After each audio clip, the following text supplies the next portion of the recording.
Question.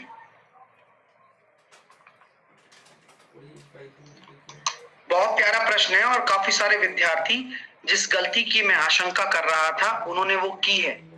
तो ठीक है, अब उस गलती का परिणाम हम देखेंगे कि क्या होता है। कैसे करूं सर? मैंने कहा भाई देखो, ये 32 है, ये cos स्क्वायर थीटा है। आप ये बताइए tan को क्या लिख सकते हो? tan को आप क्या लिख सकते हो? sec स्क्वायर थीटा माइनस का 1। बोलो सर कैसे लिख सकते हैं?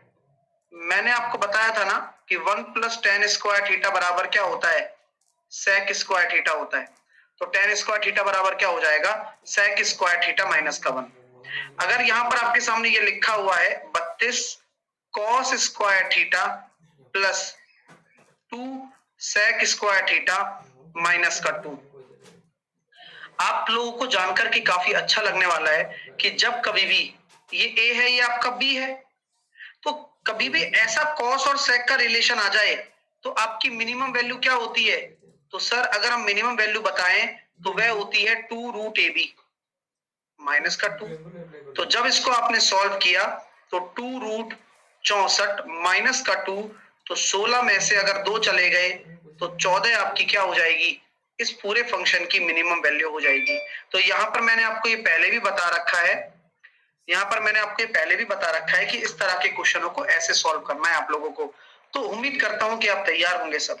ठीक है, तो यहां तक चीजें क्लियर हो गई। अब इससे रिलेटेड क्या कॉन्सेप्ट होते हैं आपको मैं बता चुका हूं कि जब कभी भी आपका a tan square theta plus b cot square theta आ जाए तो वह क्या होता है? इसकी मिनिमम वैल्यू क्या होगी? Minimum value always always always always always 2 root a b होने वाली है। ठीक है, अगर मैं बात करना चाहता हूं a sine square theta plus b cosec square theta, इसकी मिनिमम वैल्यू क्या होने वाली है? मैक्सिमम इनफाइनाइट होती है ना। तो सर डिपेंड करता है, मिनिमम वैल्यू डिपेंड करता है कि a ग्रेटर देन b हो और a लेस देन b हो। अगर a ग्रेटर देन b होगा तो क्या होगा? 2 रूट ए बी होगी, और अगर a लेस देन b होगा तो क्या होगा? a प्लस b होगी। ठीक है, तो ये दोनों प्रॉपर्टी आपको दिमाग में रखनी है। इसी प्रकार एक और बनेगा रिलेशन, tan cot का हो गया, sin cosec का हो गया, इसी प्रकार cos और sec का होता है। ठीक है, तो सेम यहां भी वही काम होने वाला है कि अगर आप मिनिमम वैल्यू निकालना चाहते हैं और a is greater than b है तो वह किसके बराबर होगा? 2 अंडर रूट ए बी के, और a is less than b है तो वह किसके बराबर होगा? a प्लस बी के। तो उम्मीद करता हूं कि पूरा रिवाइज हो गया होगा, यही आशा भी है। चलिए नेक्स्ट, अगर आपका आ चुका है तो कॉन्सेप्ट देखेंगे क्या है। कविता ने पंजाब नेशनल बैंक में 3 साल के लिए 14,000 रुपए क्या किए? जमा करा दिए, जिस पर उसे साधारण ब्याज प्राप्त प्रदान किया गया था। यानी कि 14,000 रुपए जमा कराए ना, उस पर उसको साधारण ब्याज दिया गया और कुल मिश्र धन के रूप में इतने रुपए प्राप्त हो गए। आप मुझे बताइए 14,000 रुपए अगर आपका प्रिंसिपल है तो 17,360 रुपए अगर आपका अमाउंट है, तो यहां पर मुझे बताइए साधारण ब्याज के तौर पर कितने रुपए प्राप्त हो गए? तो सर साधारण ब्याज के तौर पर 3,360 रुपए प्राप्त हुए हैं, लेकिन ये कितने साल के हैं? 3 साल के, तो 1 साल का ये हो जाएगा, और कितने पर? इस प्रिंसिपल पर 14,000 पर। तो रेट ऑफ इंटरेस्ट निकल कर आ गई, जो कि कितनी आ रही है? 42 से अगर आप काटोगे तो 8 दूनी 16, 8%। अगर 8% आपकी रेट ऑफ इंटरेस्ट निकल कर आ गई है तो कहानी किस तरह से बोली गई है देखिए। ब्याज वार्षिक तौर पर संयोजित हो। यदि अमित ने पंजाब नेशनल बैंक में 10,000 रुपए जमा कराए और 2 साल के बाद, तो मैंने कल ही आपको कंपाउंड इंटरेस्ट पढ़ा कर चुका हूं कि 8% की रेट से 2 साल का कितना होगा? 8 प्लस 8, 8 इंटू 8/100। पढ़ते रहोगे ना तो कहीं ना कहीं चीजें सामने आती रहेंगी। तो 16.64% क्या आ रहा है? Compound interest. तो 10,000 रुपए की धनराशि कितनी हो जाएगी? तो 10,000 रुपए पर 16.64% आप निकालोगे तो 116.64 निकाल दो, आपका अमाउंट आ जाएगा सर 116.64।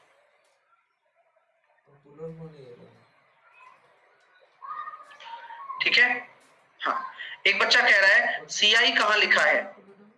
मेरे दोस्तों, जब कभी भी पेपर में ये लिखा आ जाए संयोजित, संयोजित का मतलब क्या होता है आप बताएं। संयोजित का मतलब होता है कंपाउंडेड। ओके, तो यही होता है। ठीक है, और यही चीजें हैं कि भाषा इसी तरह की पेपर में देखने को मिलेगी। संयोजित का मतलब ही कंपाउंडेड है। नेक्स्ट, तो कितना अच्छा तरीका है, बहुत प्यारा कॉन्सेप्ट लगता है। यहाँ पर आप 3 का पूरे में गुणा कर दीजिए, यानी कि 3p upon 1 minus 3p plus 3q upon 1 minus 3q, 3r upon 1 minus 3r बराबर 1। आपसे मैं हमेशा ये कहता आया हूं कि भाई साहब एक तरीका होता है, ध्यान है ना सबको। सर प्लस वन करते हो आप, हमेशा याद आ गया हमें। तो ये प्रोसेस है। आप कहते हो ना सर हमें कैसे पता चलेगा, तो आप जब करोगे ना 2-3 बार इस तरह के प्रश्न कर लोगे तो आपको अपने आप अंदाजा लग जाएगा कि क्यों +1 करना है, क्योंकि तभी तो कट पाएगा, अन्यथा नहीं कट पाएगा ना। तो 3r अपॉन 1 माइनस 3r अब +1। तो मैंने इधर कितना जोड़ा, 3 जोड़ा, तो यहां हो जाएगा 4। कैसे, साइड में भी 3 जोड़ूंगा। तो जब इसको सॉल्व करोगे तो कितना निकल कर आ रहा है, 3p प्लस 1 माइनस 3p। तो 3p से 3p कट गया, नीचे 1 माइनस 3p। तो इस तरह से सेम बच गया। इसी तरह से 1 प्लस 1 माइनस 3q, इसी तरह से 1 प्लस 1 माइनस 3r बराबर 4। और इसका आंसर कितना होगा, 4। तो अब मुझे कुछ बच्चों को देखकर काफी अफसोस होता है, क्वेश्चन देखा नहीं, सबसे पहले रुझान आने लगे 0 और फिर उसके बाद रुझान आने लगे 3। आप कोशिश नहीं करते हो, क्या पता आ ही जाए, नहीं क्या, आप कोशिश किया करो। नेक्स्ट देखिए, रोहित अपनी बाइक से है ना क्या करता है, 11:05 को सुबह x से बिंदु y की ओर 12 किलोमीटर प्रति घंटा की गति से चलना शुरू करता है। विराट अपनी कार को बिंदु y से x की ओर दोपहर 12 बजे को 45 किलोमीटर प्रति घंटा की गति से चलना शुरू करता है। वे एक दूसरे से 1 बजे मिलते हैं दोपहरी में। तो x और y के बीच की दूरी बता दो। मेरे प्यारे दोस्तों, मैं मिलवा तो देता हूं, कोई दिक्कत वाली बात नहीं है, लेकिन कहानी इतनी सी है कि ये x पॉइंट है और ये y पॉइंट है। आप तो सिर्फ मुझे बता दो कि ये 12 बजे चल रहा है, तो रिलेटिव स्पीड कब लग सकती है। अगर सर ये 12 बजे चल रहा है तो रिलेटिव स्पीड तब लगेगी कि जो सुबह 11:05 पे चलने वाला व्यक्ति 12 बजे कहां स्थित होगा। सेम टाइम होना चाहिए ना, बात समझ में आनी चाहिए पहली बात तो आप मुझे बताइए 12 किलोमीटर प्रति घंटे की रफ्तार से 55 मिनट में उसने कितनी दूरी तय कर ली, 55 मिनट ही लगे। तो 12 की रफ्तार से 55 मिनट में कितनी दूरी तय करेगा, 11 किलोमीटर। ठीक है डियर, चलो सर ये अच्छा लगा। अब 11 किलोमीटर करेगा तो यहां से मैं कह सकता हूं अब स्थिति सही है, दोनों तरफ टाइम सेम हो रहा है। यहां से 12 किलोमीटर पर आवर और यहां से कितना, 45 किलोमीटर पर आवर। अब आप लोग मुझे बताइए कि 1 घंटे में ही तो मिल रहे हैं वो एक दूसरे से। अगर वह दोनों 1 घंटे में ही एक दूसरे से मिल रहे हैं तो ये 1 घंटे में कितना चलेगा, 45 और ये चलेगा 12। तो 12 45 कितना हो गया, ये हो गया सर अपने पास 57 और 11, क्योंकि x और y के बीच की दूरी पूछी है। तो 57 और 11 68। क्लियर हो गया। तो कितने प्यारे तरह से क्वेश्चन किए जा सकते हैं, है ना। तो सर यहाँ 28 आ रहा है। अब आपको मैं एक टिप देना चाहूंगा। टिप क्या है, टिप इतनी सी है कि आपको यहाँ देखना है कि 4 और 7 का जो पावर है वह आपका क्या होना चाहिए, सेम ही होना चाहिए जो यहाँ होगा। तो मैं किसी एक का काउंट करना चाहता हूं, तो मेरा मन हो रहा है कि मैं किसका काउंट कर लूं, 4 का काउंट कर लेता हूं। तो 4 का काउंट किया, यहाँ तो 4.5 आ गया। यहाँ 4 का काउंट किया तो यहाँ कितना आ गया, 7 चौके 28 का 4 आ गया। यहाँ आपने क्या किया, 2 की पावर है और यहाँ कितना 8 है, तो आपने 3.5 आ गया 4, बस हो गया काम। तो यही आपका राइट आंसर है। तो 5 और 5 10, 4 और 4 8 और 4 12, तो 12.0 यानी कि 12 आपका राइट आंसर। नेक्स्ट भाई सिंपल सा लॉजिक था। आपको ये 28 के टुकड़े बताओ क्या होंगे। आप 28 के टुकड़े यही तो करोगे 7 और 4। तो मैं ये आपको हमेशा कहना चाहूंगा कि जो एग्जामिनर की सोच है उससे कनेक्ट करो। आपको इन दोनों में से कोई भी एक ले लो, कोई भी एक, और उसकी पावर निकाल लो, वही आंसर होगा। क्यों सर ऐसा क्यों होता है? अरे भाई 28 इधर भी बन रहा होगा, तभी आप इधर भी 28 की पावर x निकाल पाओगे। यानी कि आप यहां पर ध्यान रखना कि 7 और 4 के इनमें से जिसकी भी एक पावर आ गई वही आंसर है। ठीक है, बारी आएगी दोनों की तभी पॉसिबल है, वरना पॉसिबल ही नहीं। चलिए, दो पासे फेंके जाते हैं। अब दोनों पासों के 5 से विभाजित होने पर प्राप्त होने वाली प्रायिकता बताइए। अब दो पासे फेंके तो आप ये बताइए प्रायिकता होती क्या है। प्रायिकता होती है टोटल तरीके और शर्त वाले तरीके। कितनी शर्त हो रही है, तो आप मुझे बताइए दो पासे फेंकने पर टोटल तरीके कितने हो जाएंगे? 6 बाई 6 36 हो जाएंगे, क्योंकि हर पासे के 6 मुख होते हैं। ठीक है सर, अब शर्त क्या है? 5 से विभाजित हो। तो कंडीशन लेता हूं एक एक करके। तो देखो सर, यहां 1 हो जाएगा तो यहां 4 चल जाएगा, चल जाएगा ना? पेन रुक गया अभी, हमेशा की तरह 1 4 हो जाएगा, और कोई 2 5 हो जाएगा। ठीक है, 10 भी लेंगे, 5 5 भी लेंगे, 6 4 भी लेंगे, सारे लेंगे। ठीक है ना, सारे लेंगे, पेन चल जाए बस, थोड़ा सा वेट करवाता है।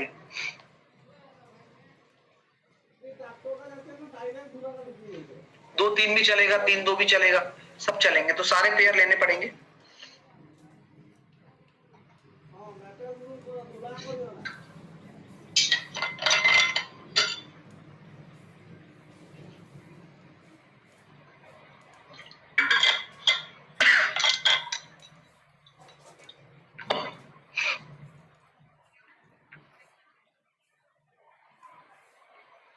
अरे भाई चल जा, हाँ चल गया।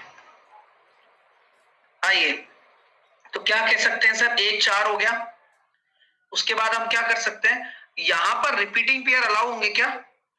नहीं, यहां पर भी रिपीटेड पेयर अलाउ नहीं होते हैं, लेकिन हम ले सकते हैं। अरे होंगे भाई, लेकिन हम ले सकते हैं कि भाई 1 4 है तो 4 1 चलेगा। हाँ बिल्कुल चलेगा। ठीक है, यहां चलता है। केवल कहां नहीं चलता? एचसीएफ एलसीएम में नहीं चलता, बाकी सब जगह चलता है। ठीक है, ध्यान रखना, ये छोटी छोटी चीजें बहुत महत्वपूर्ण है। ठीक है, आइए, तो 2 3 चलेगा, चलेगा। 3 2 चलेगा, दौड़ेगा। और 4 6 चलेगा, 6 4 चलेगा, 5 5, बस। और कुछ है? एक बच्चा कह रहा है 7 3, शिप्रा कह रही है 7 3। हमारे पासे में 7 होता ही नहीं है, स्पेशल पासा है तो हो सकता है 1 2 3 4 5 6 7। तो 7 तरीके से तो आपकी जो प्रायिकता हो गई 7/36 हो गई। ठीक है, हाँ, तो ये आपके पेयर बन गए सारे के सारे।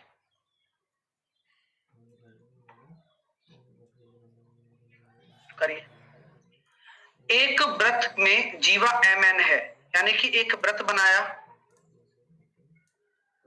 उसमें एक जीवा डाल दी mn से एक बिंदु के निर्मित किया जाता है। ठीक है,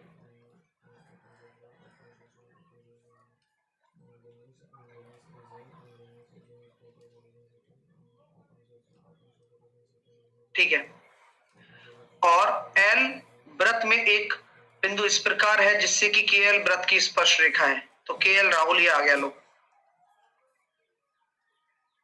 ये क्या है? एक व्रत की स्पर्श रेखा है। कॉन्सेप्ट समझ में आना चाहिए, क्योंकि यही प्यारा सा कॉन्सेप्ट आपको वो दिखाएगा जो आपके लिए एक सर्कल में थ्योरम बनती है। पता लग गया होगा काफी बच्चों को। और सुबह 11 बजे कल ज्योमेट्री होगा, तो यूट्यूब चैनल वाईफाई स्टडी पर मेरे से जुड़ना ना भूलें। तो यहां तक आपको क्लियर है। अब यहां सर हमें दे तो रखा है एम एल एन कितना है, एम एल एन हमारे पास 30 डिग्री है, एम एल और एन ये कितना है 30 डिग्री है।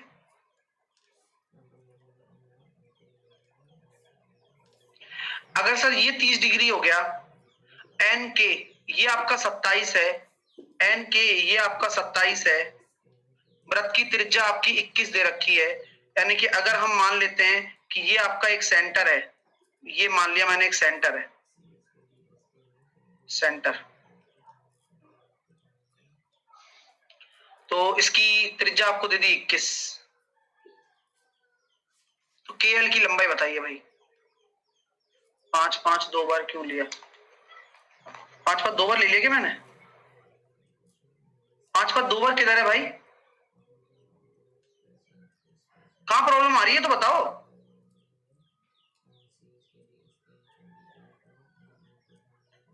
पांच पास तो लोग ही ना, 2 पास हैं तो 5 और 5 आ ही सकता है, क्या दिक्कत हो गई? दिक्कत हुई क्या कुछ? हाँ, मतलब इंसान आर्ग्यूमेंट तब करता है जब पूरी पीएचडी हासिल कर रखी हो प्रोबेबिलिटी में। अगर वास्तव में अगर प्रोबेबिलिटी पता नहीं है तो पढ़ो और तब जाके चीजों को हम लेंगे, तभी तो और मजा आएगा। और अभी अगर समझ में आ रहा है कि 5 5 लिया है तो बनेगा पेयर, इसलिए लिया है, ठीक है ना। आइए अब इस क्वेश्चन को कर लेते हैं। तो सर कैसे करें ये तो बता दो। तो मेरे दोस्तों आप मुझे बताइए कि यार ये अगर आपके सामने 30 है तो ये एंगल कितना हो जाएगा? 60 हो जाएगा। कारण बताओ। किसी भी जीवा द्वारा केंद्र पर बना हुआ कोण परिधि पर बने हुए कोण का दुगना होता है। अब ये 60 है और ये दोनों भुजाएं बराबर हो जाएंगी क्या? OM और ON बोलो हाँ या ना? होंगी ना। क्यों होंगी? क्योंकि सब त्रिज्या है ना, एक वृत्त की त्रिज्या है, बराबर होगी होगी। तो त्रिज्या है तो क्या हम ये कह सकते हैं ये भी 60 60 ही होगा। क्यों? क्योंकि जब बचा 120 को 2 बराबर भागों में बांटोगे तो 60 60 होगा। यह एक समबाहु त्रिभुज हो गया, तो एम एन भी आपका 21 ही होगा। ठीक है सर। तो थ्योरम क्या होती है? के एल का स्क्वायर बराबर के एन इंटू के एम। करो सॉल्व। तो के एल का स्क्वायर बराबर के एन कितना है 27 और के एम कितना है 27 और 21 48।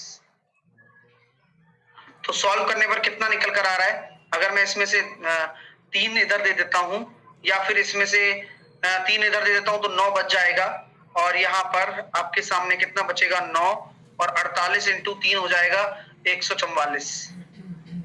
तो के एल बराबर हो जाएगा 3 इंटू 12, तो 36 आपका राइट आंसर है। तो 36 will be your right answer. तो इतना प्यारा प्रश्न है ना, जिससे सीखोगे तो ये CHSL में आने वाला है। ठीक है। एक बच्चा कह रहा है 48 कैसे आया? अरे यार 48 के एम है ना, के एम। तो के एम देखो तो सही, डायग्राम भी तो कोई प्रदर्शनी के लिए थोड़ी बनाया यार। आप कुछ करा करो, कुछ तो करो, है ना, कुछ तो करो भाई। नेक्स्ट, पेट्रोल की कीमत में 25% की वृद्धि हो गई। हालांकि राहुल ने पेट्रोल पर केवल 15% अतिरिक्त खर्च करने का सोचा, तो राहुल को खपत कितनी प्रतिशत कम करनी पड़ेगी या कितनी प्रतिशत कम करनी चाहिए? तो पेट्रोल की कीमत में 25% बढ़ जाती है। तो हमने ये कहा सर पेट्रोल की कीमत 25% बढ़ जाती है, हालांकि राहुल ने पेट्रोल पर केवल 15% अतिरिक्त खर्च करने का सोचा है, एक्स्ट्रा। ठीक है, सोचने दो। तो खपत में क्या करें? तो मैंने ये कहा भाई प्राइस इनटू कंजम्पशन एक्सपेंडिचर होता है, उसी कॉन्सेप्ट के हिसाब से मैं चलूंगा।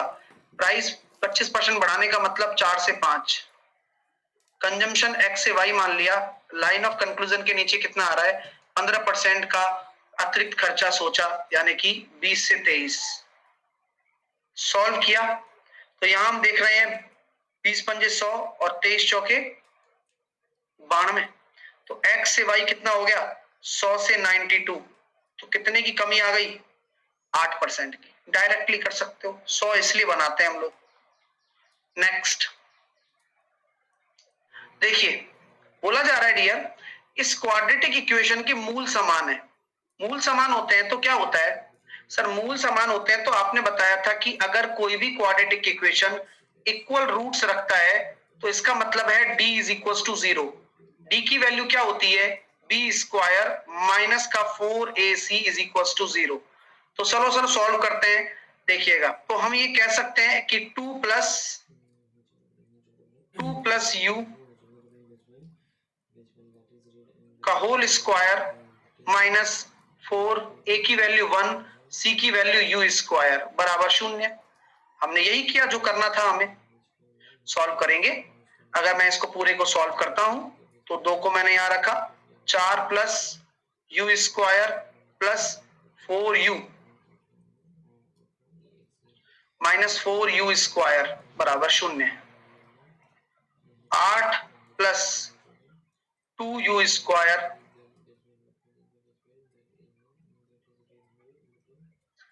Plus 8u minus 4u square, और ये भी 4 हो जाएगा भाई, हम क्या कर दिए, ये भी तो 4 होगा। तो पूरा बाहर 4 आएगा ना, तो ये कितना हो जाएगा, ये भी 4 हो जाएगा। तो 4 चौके 16 plus 4u square plus 16u minus 4u square बराबर 0। अब कटिंग हो गई, 16u बराबर कितना हो गया, 16 माइनस में, तो u बराबर कितना हो गया, माइनस का 1। नेक्स्ट,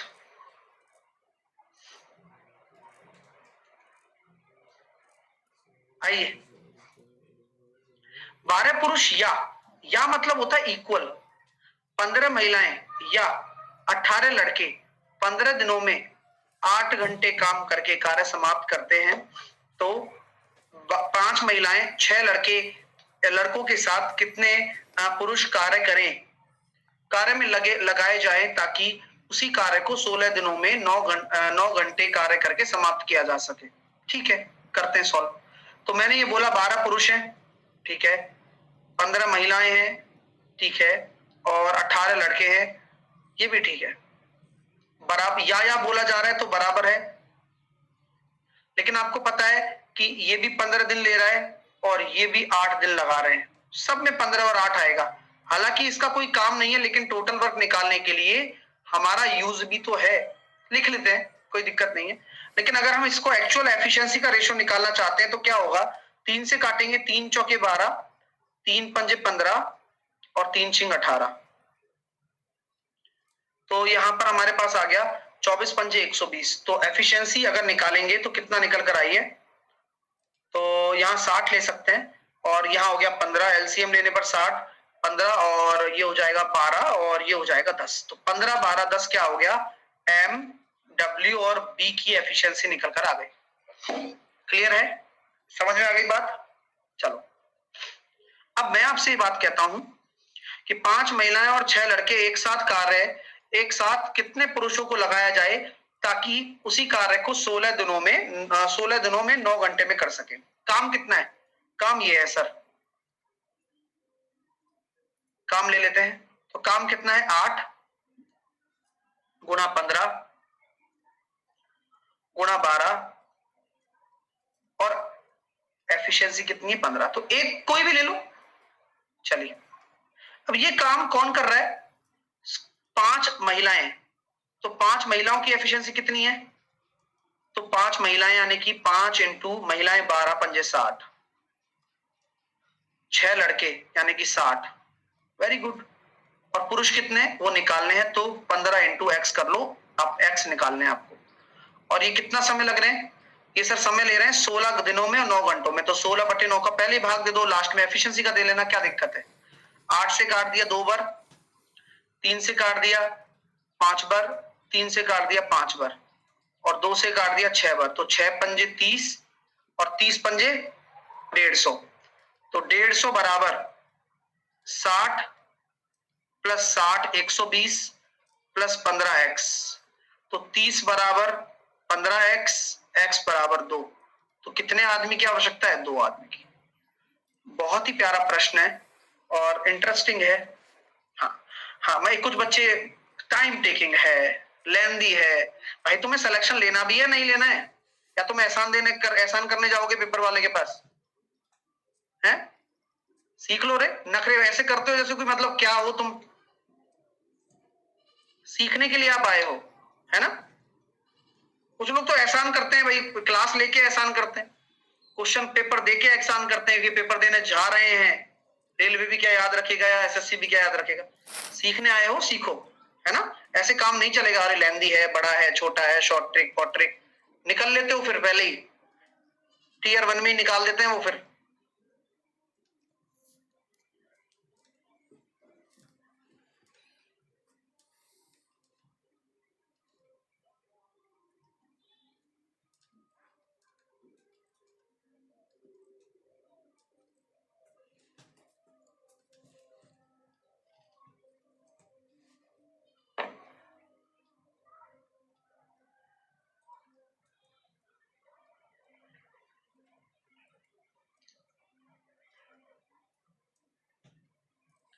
एक कुर्सी 8% के लाभ पर बेची जाती है। यदि उसे 20% कम कीमत पर खरीदा गया और 40% लाभ पर बेचा गया तो पहले की तुलना में 640 रुपए अधिक मिलते हैं। तो कुर्सी का क्रय मूल्य बताइए। तो तरीके बहुत सारे हैं। हमने कहा कि मैंने मान लिया 100 की कुर्सी है, 8% के लाभ पर बेची जा रही है, यानी कि 108 पर बेची जा रही है। अगर 20% कम पर खरीदी जाती यानी कि 80 पर खरीदी जाती और 40% का लाभ होता तो 14 8 112। तो कितने का वृद्धि हो रही है? 4 रेशो की। किसके बराबर है? 640 रुपए के बराबर। एक रेशो बराबर कितना हो गया? 160। तो आंसर कितना आ गया? क्रय मूल्य निकालना है तो 100 रेशो माना था ना स्टार्टिंग में, तो 16,000 आंसर आ गया। तो पेन नहीं चलाना होता है। ये तो है मेथड नंबर 1। मेथड नंबर 2 भी है। 8% से कितने परसेंट के लाभ पर आ गए आप? 40% पर। आपने तुरंत ही 32% का इजाफा कर लिया। 32% का इजाफा किस तरह से किया? 20% कम कीमत पर खरीद के लेकर आए और 640 रुपए पहले की तुलना में अधिक मिले आपको। ठीक है, तो 640, हाँ 640 क्या करोगे? जोड़ दोगे क्योंकि आपको मिले ना। और सर जो लास्ट में जो 40% होता है ना, इस कीमत का निकालना है। तो 20 का 40% आप निकालोगे तो 8% आ जाएगा। तो देखो 32 में से 28 गए तो 4% बराबर 640, 100% बराबर 16,000। तो ये तरीका भी सही है। एक बच्चा बार बार यही पूछेगा 112 कैसे आया?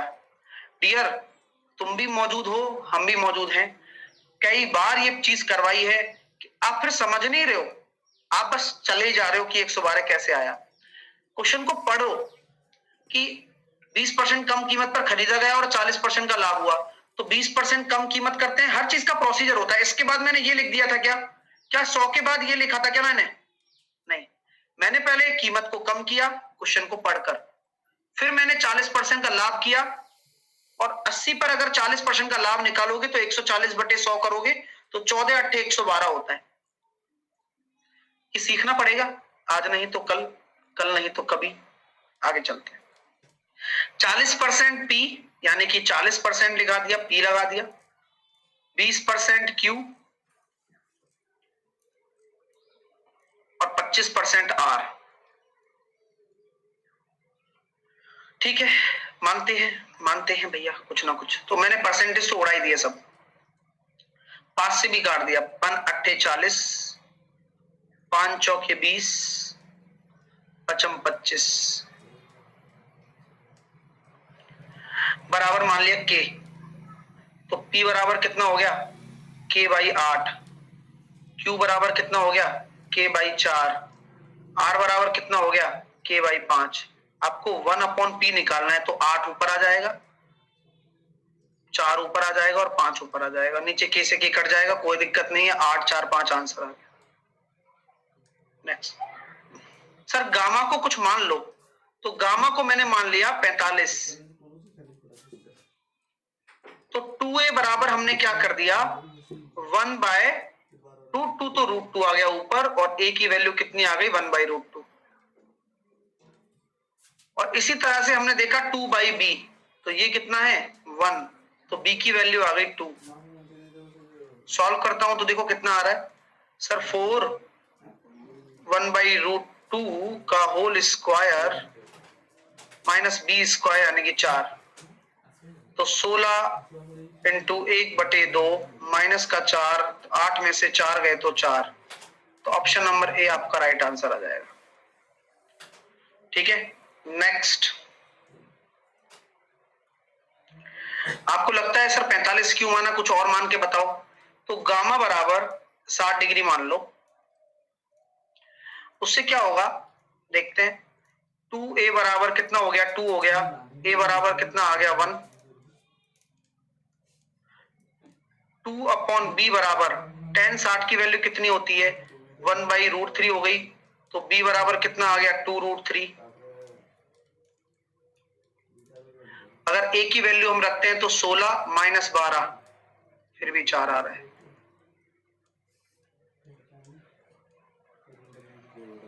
टू 592 को किस न्यूनतम संख्या से विभाजित किया जाए कि प्राप्त होने पर भागफल जो हो वह पूर्ण घन हो। तो आपको क्या करना है, इसके टुकड़े करने हैं। तो हम ये कह सकते हैं 2592 के अगर हम टुकड़े करते चले गए, जैसे 2 का भाग दिया, 2 एकम 2, 2 दूनी 4, ठीक है, 2 नाम 18 और 2 छिकी 12, ठीक है। फिर मैंने 2 का भाग दे दिया, हालांकि 2 का भाग आप दे सकते हो, और यहां हम देख सकते हैं वैसे भी 36 का स्क्वायर है, लंबा जाएगा, और हम 2 का भाग देते हैं तो 2 छिकी 12 और 2 चौके 8, 2 अट्ठे 16। फिर हमने क्या किया, यहाँ 3 का भाग दे दिया, और 3 का भाग देने पर कितना आया 216। सबसे पहला काम, क्या ये एक पूर्ण घन है, क्या ये पूर्ण घन है, यस। तो यहाँ कुछ छेड़खानी की जरूरत है नहीं, छेड़खानी की जरूरत कहाँ है, यहाँ। यहाँ आपको एक तो 2 चाहिए ना, विभाजित करना है ना, तो आपको 4 तिया से डिवाइड करना पड़ेगा, बस विभाजित करने का बोला जा रहा है, तो 4 तिया 12 से डिवाइड करना पड़ेगा। नेक्स्ट, कैसे करोगे सर, अच्छा क्वेश्चन है। आप महसूस कर पा रहे हो क्या कि ये -1 अगर इधर आएगा तो a+1 बन जाएगा, और आपको मैंने तरकीब बताई हुई है कि अगर आप 2a² प्लस का 3a प्लस का 5, यहां आपका क्या है √3 है ना, हाँ, दोनों तरफ अगर आप क्यूब करोगे तो कितना आ रहा है, a+1 का क्यूब बराबर 2a² प्लस का 3a प्लस का 5। अब सॉल्व करते हैं, देखो a³ plus b³ plus 3ab into a+b बराबर दोनों तरफ किया तो बढ़िया लगा, अच्छा लगा, मजा आया। a³ plus 1 plus 3a² plus 3a बराबर 2a² प्लस का 3a प्लस का 5। यहां तक कोई दिक्कत है क्या, किसी को कोई यहां तक परेशानी है तो बोलो। कोई परेशानी नहीं है, हम तो सॉल्व ही कर रहे हैं। सर आप 3a से 3a कट दिया, सॉरी, यहां से हम कह रहे हैं सर a³ प्लस a² बराबर 4। a² कॉमन ले लिया तो कितना आया, a+1 बराबर कितना आ गया 4, तो a² बराबर कितना आ गया 4/1 प्लस a या a+1। तो भाई ये a² ही है, तो a² माइनस a² 0 आ जाएगा आंसर। तो जिनका -1 आ रहा था गलत है।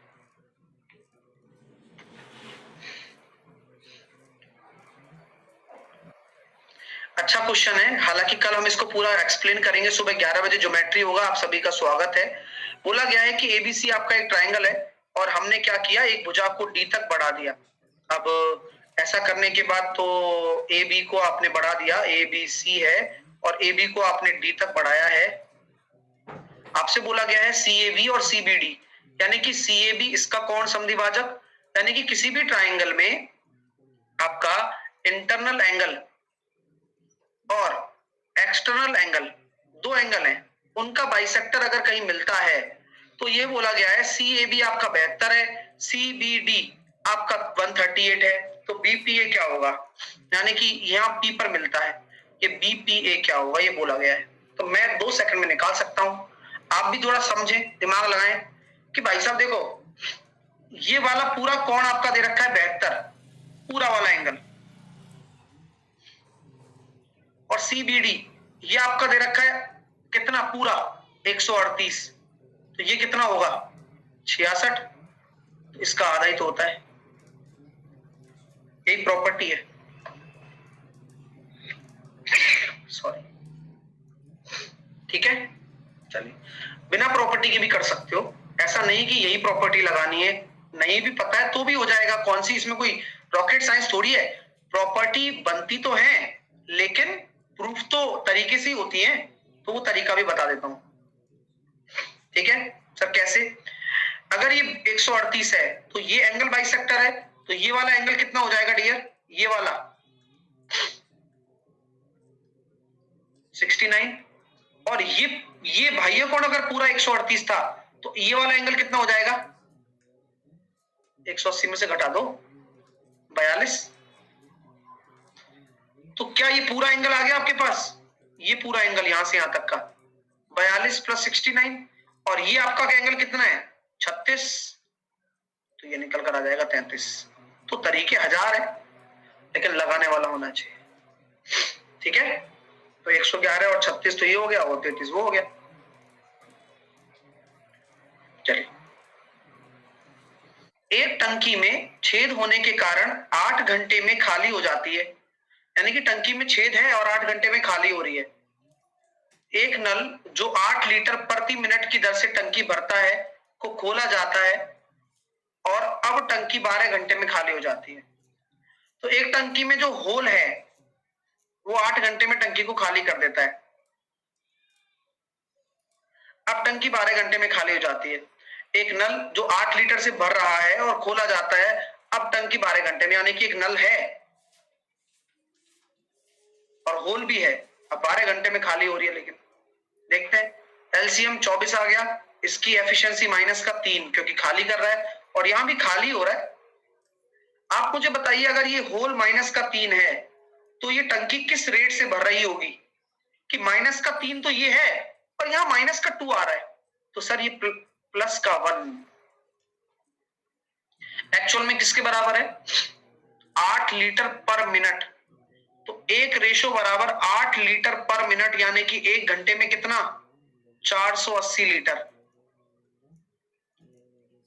1 रेशो बराबर 480 लीटर है, तो 24 रेशो बराबर 24 इंटू 480। तो सॉल्व करेंगे कितना आ रहा है, 8 चौके 32 का 2, तो ऑप्शन नंबर सी आ रहा है ना। चलेगा।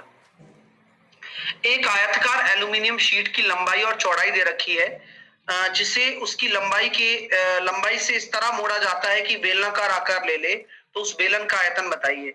ये आप कर सकते हो डियर। आप मुझे ये बताओ कि अगर मैं ये आयताकार शीट है मेरी, आप इसे मोड़ना चाहते हो, जिसे लंबाई से इस प्रकार मोड़ा जाता है कि बेलनाकार ले ले, यानी कि अगर आप इसको टिल्ट करते हो, देख रहे हो आप इसी को ऐसे मोड़ने लग जाते हो, तो क्या मैं कह सकता हूं कि ये वाला जो हिस्सा होगा यह बेलन का क्या बनेगा, 24 जो बनेगा ये बेलन की ऊंचाई बनेगी। और यह जो नीचे वाला हिस्सा है ये लेंथ बेलन के लिए जो 44 सेंटीमीटर दे रखी है, ये क्या बनेगी, यह उसकी एक बेलनाकार परिधि बनेगी। इससे क्या फायदा होगा गुरुजी, फायदा भाई इससे रेडियस निकल कर आ गई 7, सरकमफेरेंस अगर 44 हो गया तो रेडियस आ गई 7, और आयतन निकालना है तो एरिया कितना होगा, पाई आर स्क्वायर कितना होगा 154, और h कितना है 24।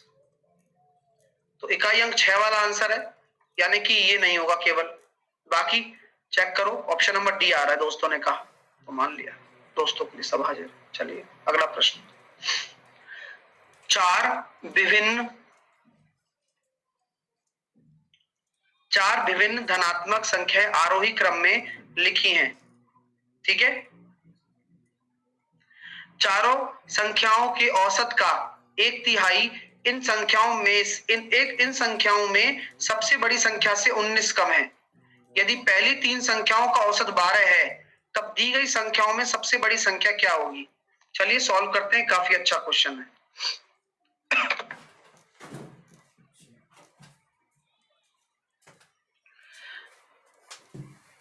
तो 4 विभिन्न धनात्मक संख्याएं आरोही क्रम में लिखी गई हैं। आरोही क्रम मतलब समझते हो क्या?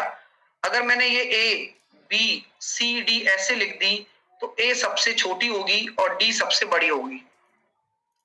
चारों संख्याओं के औसत का 1/3 इन संख्याओं में सबसे बड़ी संख्या से 19 कम है। चारों संख्याओं के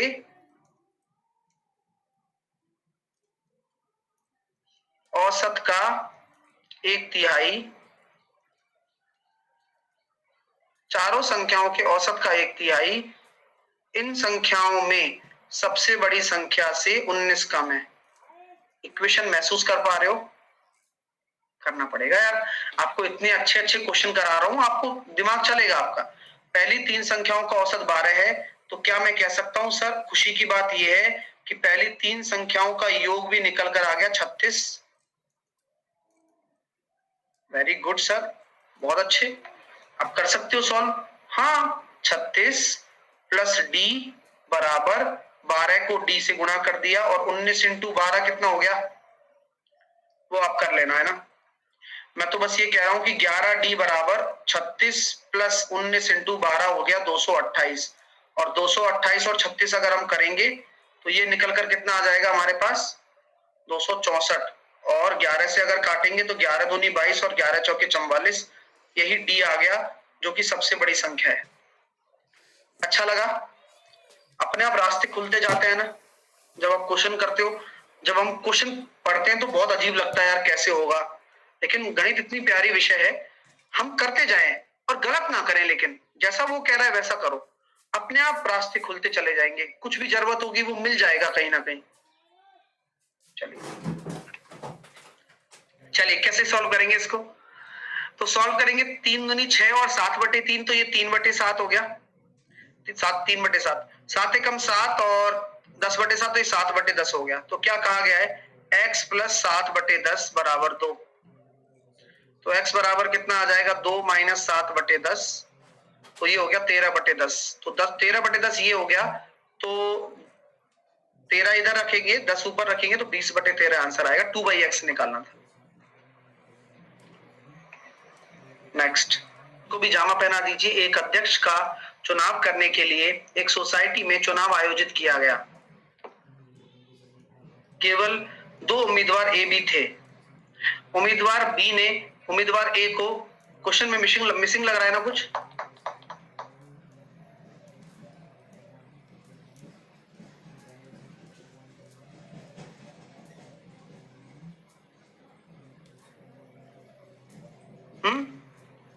तुम्हें नहीं लग रहा? कुर्सी तो फेंकी नहीं, एक लाइन और होनी चाहिए थी, ऐसे चुनाव जीत गया सामने वाला।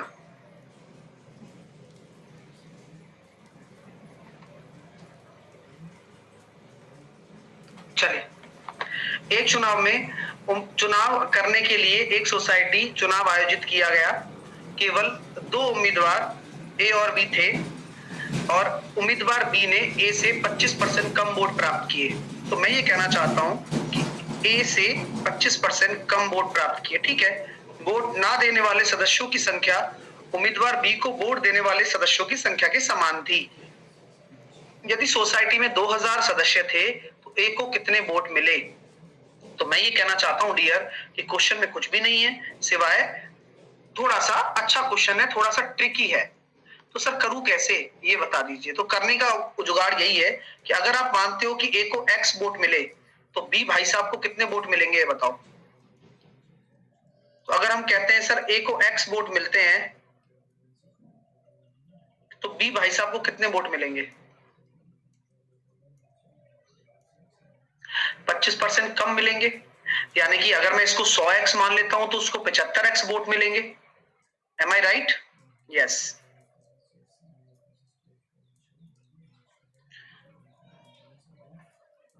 अगर इसको मैं 100x वोट मान रहा हूं तो इसको 75x में लेंगे। एम आई राइट? ये बात क्लियर हो रही है? हाँ, धीरे धीरे सब चीजों पर आने वाले हैं हम लोग, चिंता ना करिए आप।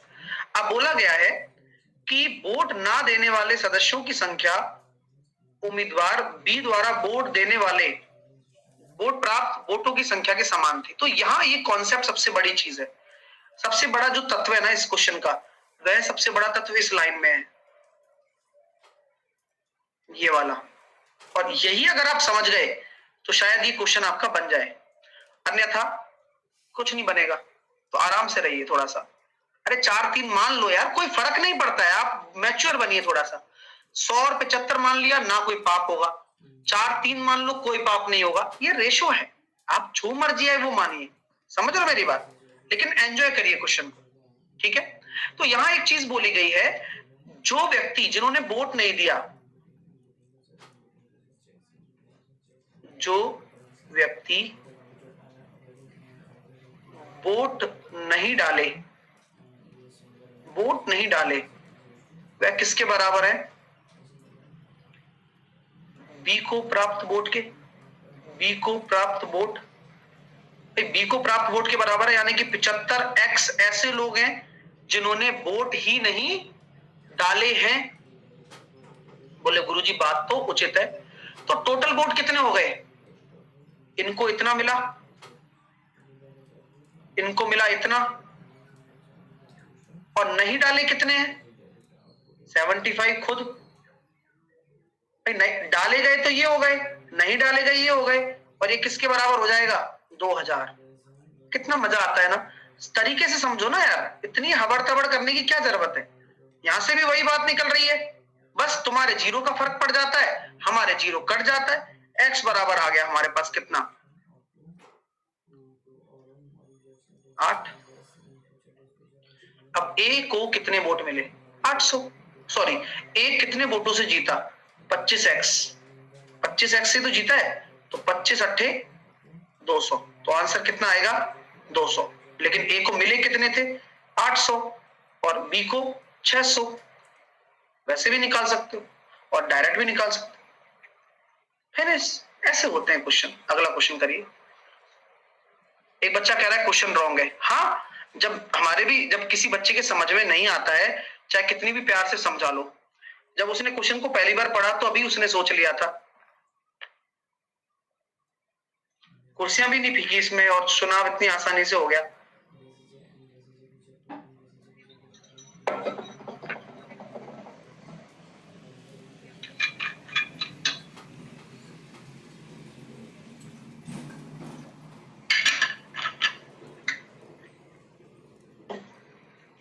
सर 19 और 4√21 का धनात्मक वर्गमूल, तो मैंने कहा ना 2 को अलग कर दो और 2√21 के ऐसे टुकड़े करो जिससे कि a square plus b square 19 आ जाए।